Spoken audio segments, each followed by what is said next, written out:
Hey everybody, just getting ready to take the boat out on a little cruise, try to grab some freshwater bass here, early May in Maine.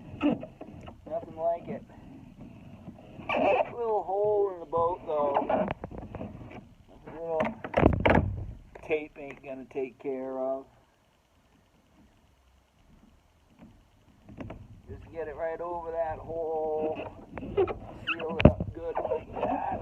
I go with 3 pieces here, just to make sure